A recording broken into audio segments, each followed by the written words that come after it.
Gueye qui surveillait Eman Achour mais da ngay gis ne que il y avait une complémentarité ak Pape Alassane Gueye à chaque fois que l'équipe égyptienne avait la possession de la balle suñu projeté wu suñu ay camp l'équipe sénégalaise xamoon nañ ne que Égypte fenn rek moom lañ leen mën a indilee ay problèmes mooy sur les contres ki nga xamante ne nag moom mooy Sadio Mané ak Iliman Ndiaye nee naa la ils ont libéré énormément d'espace sur leurs couloirs respectifs léegi nag question bi nga xamante ne ñu bëri ñi ngi koy poser mooy pourquoi ce schéma a tué le plan de Hossam Assane parce que entraîneur égyptien bi dafa doon xaarani à un Sénégal classique boo xamante ne dañu doon il pensait que nos ailiers allaient venir déborder effectuer des centres moo tax démb moom jàppoon na ne que Ismaïla Sarr moom mooy démarrer bi les rencontres Pape Bouna Thiaw pour miser beaucoup plus sur la possession de la balle et pour casser les lignes genre match yooyu noonu doo ko football te amoo un joueur comme Iliman Ndiaye et ça a été bénéfique moo tax ma ne la bu ñu critiquer Hossam Assane de mais il faut saluer chef-d'œuvre tactique bi nga xamante ne moom la Pape Bouna Thiaw indi ci bile rencontre léegi nag ce qu'il faut savoir mooy en resserrant le jeu à l'intérieur avec Mané et Sadio Mané ak Iliman Ndiaye Pape Thiaw a créé un énorme dilemme tactique pour l'Égypte am na lu ñuy woowee l'asphyxie axiale maanaam les 4 milieux de terrain sénégalais Pape Gueye Idrissa Gana Gueye Habib Diarra ak ki nga xamante ne moom mooy Krépin Diatta dañu doon fermer genre c'est comme si il y avait une ligne au niveau du milieu de terrain léegi nag ce qu'il faut savoir mooy toujours dans ce dispositif tactique là dañu gis ne que il y avait une formation maanaam un carré magique au milieu donc l'Égypte avec ses 3 milieux de terrain était constamment en infériorité numérique barki démb Maxu Mandela wax na ko fii moom ak le doyen Conté chance bi nga xamante ne Sénégal dina ko am ci bile rencontre mooy lors des offensives égyptiennes ñun dañuy nekk toujours en supériorité numérique xam nga sànq nee naa la il n'y avait pas un marquage individuel sur Eman Achour il n'y avait pas aussi un marquage individuel sur Mohamed Salah mais il y avait juste des constructions des marquages complets ci yenn secteurs yi maanaam à chaque fois que Mohamed Salah avait la balle on voyait beaucoup plus El Hadj Malick Diouf mais am na beneen joueur boo xamante ne moom mooy nekk en soutien de El Hadj Malick Diouf sur la verticalité mu amaat beneen joueur boo xamante ne tamit moom mooy nekk ci ginnaaw beneen mbir bi tamit mooy le sacrifice de Iliman Ndiaye Abdourahmane sa position de faux ailier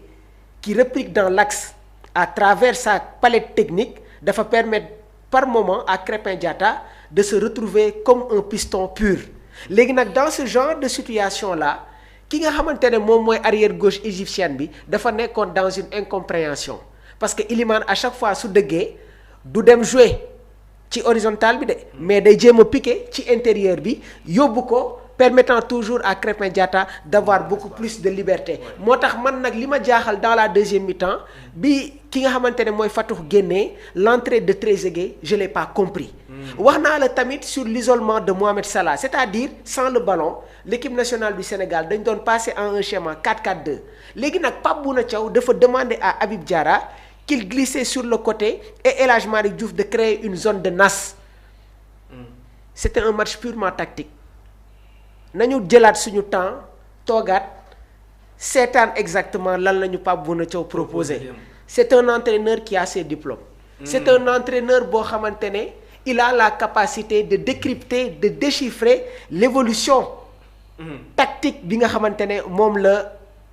football di doxee nii Salah n'était pas marqué individuellement mais Mohamed Salah était enfermé systématiquement dans un triangle composé du latéral du milieu excentré ak d'un défenseur central Abdourahmane ma continuer wala ma yam fii si défense bi laa bëgg un peu ñu wax toujours nous sommes dans l'analyse tactique du match dafa mel ni avec l'entrée en jeu de Mamadou Sarr dañu gën a am stabilité ci côté défense bi aussi tamit par rapport ak li nga xam ne ni moom la Koulibaly doon proposé Mamour xam nga man Mamadou Sarr bettu ma Abdourahmane pour dire vrai parce que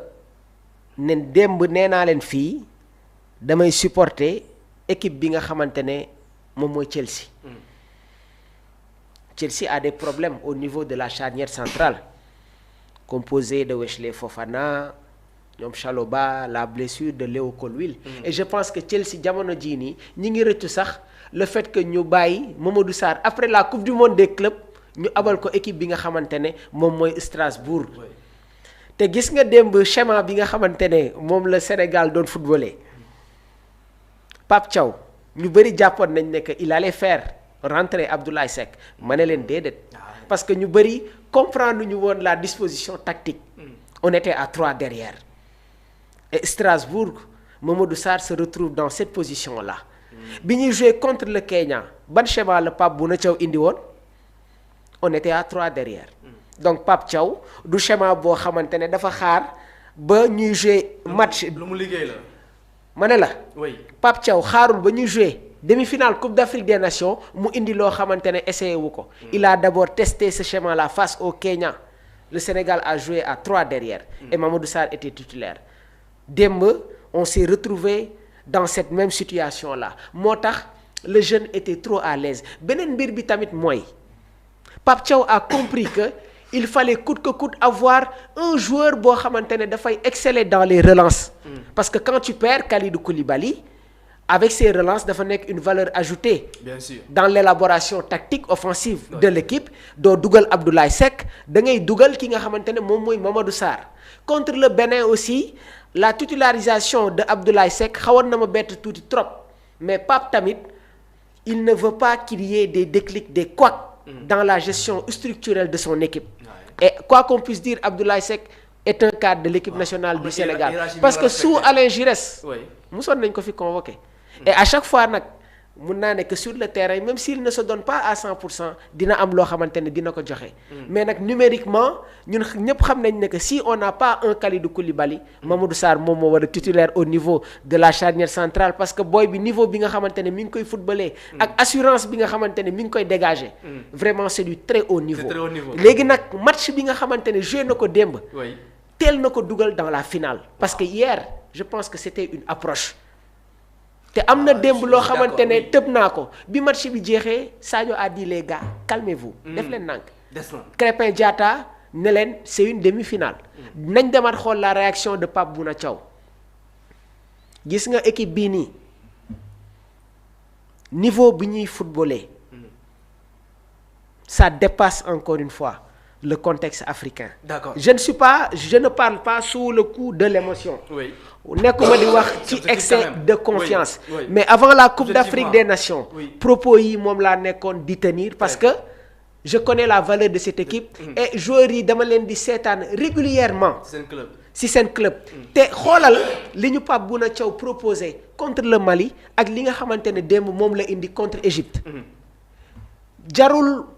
il n'a pas cette durée bi nga xamante ne daf koy permettre mu mettre en place un projet dans la longévité. Mais il a des idées claires quand même. déedéet c'est-à-dire en dehors des idées claires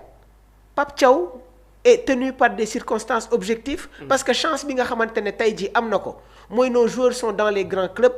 et chaque week-end ils sont confrontés à toutes les formes de dispositifs tactiques et entraînés par les grands techniciens maanaam entraîneurs yi nga xamante ne ñoom ñoo yor club yi. soo amul diplôme UEFA B wala diplôme UEFA A tu n'entraînes pas un club de Premier League. léegi nag entraîneurs yooyu ñoom ñooy entraîner suñu joueurs yi donc Pape Bouna Thiaw quand il convoque des joueurs yoo xamante ne ils sont dans les grands clubs ils sont dans les grands championnats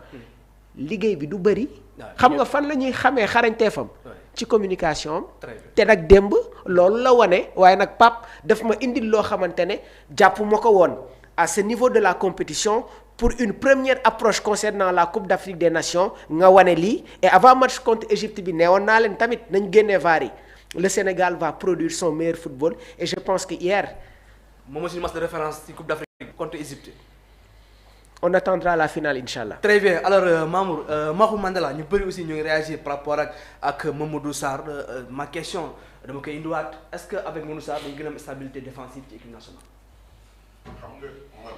man je fais partie des gens yi nga xam ne démb bi Koulibaly bi génnee. ñu bëri tiitoon nañ mais man